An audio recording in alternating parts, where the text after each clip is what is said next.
ketiga, di sini kita diminta untuk menjelaskan perbedaan dari koloid dibandingkan dengan larutan dan suspensi. Nah, di sini perbedaannya akan kita tuliskan dalam bentuk tabel seperti berikut. Nah, perbedaan dari koloid dibandingkan dengan larutan dan suspensi itu dapat dilihat dari sifat-sifatnya.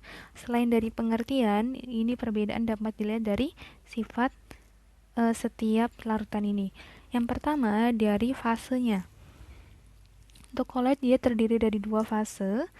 Untuk larutan dia hanya terdiri dari 1 fase dan suspensi sama adalah 2 fase. Kemudian dari kejernihannya.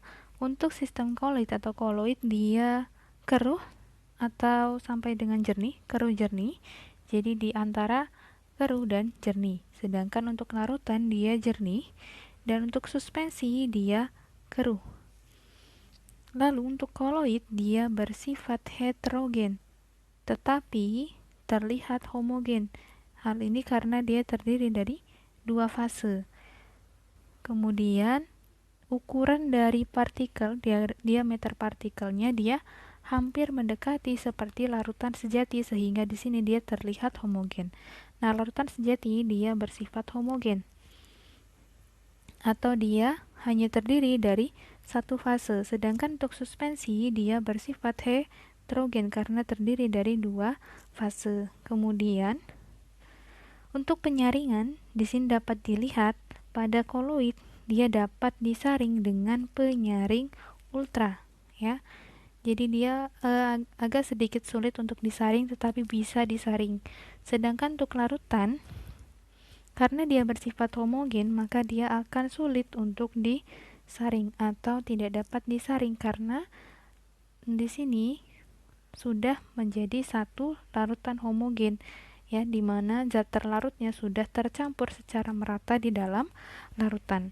Kemudian untuk suspensi dia mudah disaring karena sifatnya yang heterogen, ya. Jadi dapat terlihat mana zat terlarut, mana pelarutnya.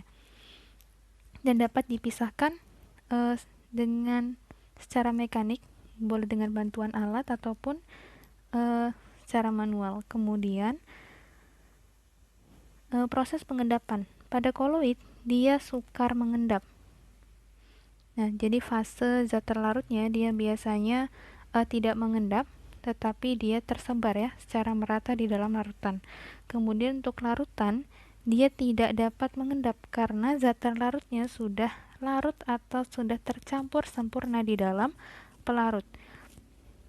Kemudian untuk suspensi dia mudah mengendap karena sifatnya yang heterogen dan 2 fase itu, ya, dimana di situ terjadi terdapat perbedaan ukuran sehingga di sini dia mudah mengendap, ya.